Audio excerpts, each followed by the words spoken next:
Just over the last few months, it's just there's been a lot of uh, insights and a lot of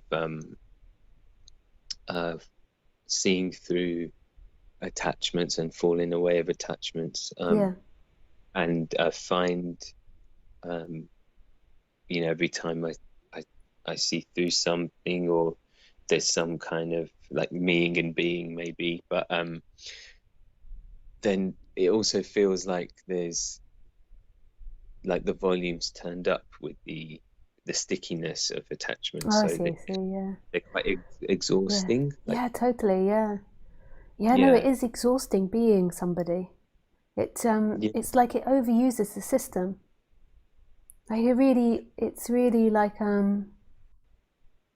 yeah, like an abuse on the system. Because mm, the belief is that you are something you're not. So imagine if you walked around believing that you are the sofa. I mean, maybe that's not a very good imagination over what you are as this. Like mm, it's like you're telling yourself a lie, and that lie is exhausting to keep up.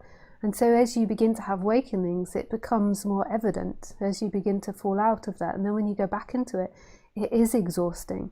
It's like like you know when you have that creative feeling of infinite possibilities, it feels like it's naturally got energy and it's like very invigorating. And that's the you're like you being in flow, the human being flow more with your natural way of being when you feel that infinite possibilities. If you're an artist or if you're creative, you know it, like playing music or painting or doing art, this sense of infinite possibilities, and then you can't wait to do your art, you can't wait to do your work. You're so excited to get into that. mm, And then when you're identified with the person, all that sense of infinite possibility gets lost, and then you're really into the mundane. Like you're really caught in the limitations of the human mind, which is very limiting.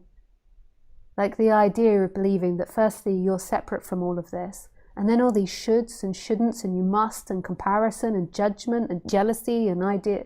Like there's like all these strands of thoughts that come off. mm, Like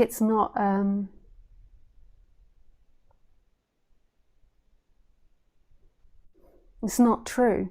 So you're telling yourself lies, you're telling yourself something that isn't true, and then there is a maintaining of it, which is exhausting. And what I used to do when I was waking up was I used to go to India because it was a lot cheaper back then. I think India's got a lot richer over the years. And I used to like go for massage every day and do body work every day, like to because the body is exhausted. I was still quite young when I was doing all of this, but my body was tired from being somebody, and the holding that in the body. So I mm, just went and did all these therapies in India, really like splashed out and went for it. And I yeah. mean, it was very cheap. It was like a couple of pounds for a massage. Then now it'll be a lot more, I would have thought. Yeah, yeah. I do a lot of alternative therapies as well, and Yeah. try things. And I'm a sound therapist myself. Oh, nice. So Yeah, yeah, that's really beautiful as well. Yeah, so yeah, like I think it's really great that you do that simultaneously, but also noticing this exhaustion, and this is what a lot of people are fighting. Like I just can't understand how people exist in this society, because I mean, I think that mostly, predominantly, people are on drugs. I don't mean illegal drugs, but I mean legal drugs. So in the evening, they're coming down with alcohol or weed or something, um, and in the day, they're vamping themselves up with caffeine and sugar.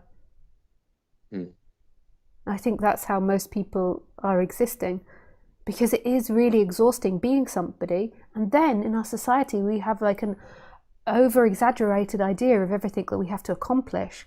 Like, so now a lot of my friends, like I'm in my early 40s, and a lot of my friends are now with kids that are like 4 or 5 years old, some up to 10, so from 0 to 10. And they're working full time, they have kids, and they have a partner as well, and they maintain friendships. And I'm just like, how do you exist? And they get up at like 5:30 a.m. and then often not stopping until like 8:30 or 9 o'clock in the evening, and then they have alcohol to calm down, to go to sleep, to do it again. And it's like, no wonder a lot of our society is burnt out and exhausted, like and on medication, and not any illegal drugs. Like a lot of people are on doctor given drugs. Yeah. But not like, there's also a lot of people that are trying to step away from that and change as well. But yeah, it is exhausting being somebody, and then all the ideas and the patterns that come from that. So when like I was waking up or this body was changing, it would go through immense energy and joy, and then like tightness and contraction and exhaustion, and this shift between those two polarities, which can kind of seem really chaotic to the outside world. And if you went to a psychologist, they would pathologize that in all types of ways. But I think it's a shift that's happening inside the body. And I would just recommend, even though there's not really someone there that can take on this idea, but there can be information that's given and it can be heard, but it's not really somebody's hearing and doing. But I would recommend not taking the thoughts and the ideas that come with these changing states seriously. So when you open up and expand, the tendency can be like, yeah, life is wonderful and miraculous, and I'm like this and I'm like that, and it can be really positive thinking. And then when it's like exhausted, it goes into more negative thinking, and it's just not taking that seriously. It's seeing that the body is going through a change and not really investing in the stories in which the mind is giving for those changes. It's like, okay, the body's tired, so more rest has to happen. Yeah, that makes sense. I think I tried to see it as a blessing as well. I'm like, oh, there's contraction, so this it's like showing me where there's identification. So I'm like, totally, yeah, that's another great thing to do on the human level. This is Roger Castillo, who's my teacher. He taught me this as well, is to try to put things in a positive perspective. So that's a really positive perspective.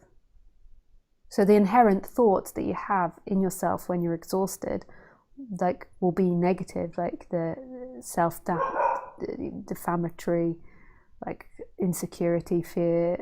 The attachment will tend to be negative rather than positive. And it's looking at that. So there is that's coming up in the subconscious. But on the more conscious level, having a positive narrative to it. So prior to meeting Roger, when the suffering came up, I would get involved in the thoughts of like, oh, I'm going to suffer forever, I'm stuck in this, like these teachings aren't working, like these types of thoughts.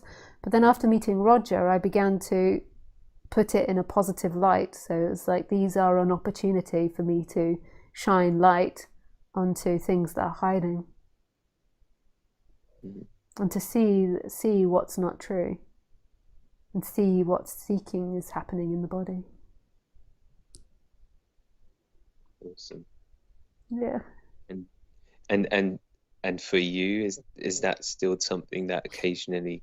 Yeah, sure. So there's two different things that happen here. So there can be old seeking patterns that act out, but I really don't categorize it. So old seeking patterns are in the past, where I've seeked to find freedom. So they can be an old tendency in the body, like an old tendency maybe to be more friendlier than I am or something, just for example. And then there can just be old traumas in the body that aren't to do with seeking. They're just like, something gives you a fright or something disturbs you and the body attaches to that. And that's nothing to do with seeking. That's just part and parcel of being a human. But there can be seeking that attaches onto that, but it doesn't normally like happen here. So there could be old seeking momentums that happen, and then there can be just traumas and conditions of the body that have nothing to do with identification. It's just part of being a human. We get conditioned. We have to be conditioned. Everything's conditioned. And we can always expand our conditioning. That's a beautiful idea as well. Sorry, what was the last thing? We can always expand our conditioning. So say if there's an idea I can't do something, so say if it's like an idea I can't do something, because I've been taught in childhood I couldn't do that. You can expand that. Or if there is an idea around any subject, it's like we can always expand our ideas. I remember when I was in India, this sadhu came up to me and my partner and said, knowledge is infinite. I just thought that's just so wonderful. Like we can expand our conditioning, we can expand our knowledge, we can expand our wisdom, because everything in this universe is infinite. Mm. That's awesome. Yeah. Nice. Yeah.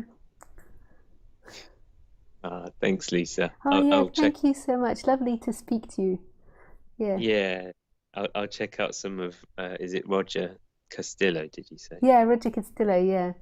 Yeah, he's Check really out. popular on YouTube now. I think you can find him there. Cool. Yeah, Awesome. nice. Yeah, thank you. Thank Bye. you. Sending lots of love. And you. Bye. Bye.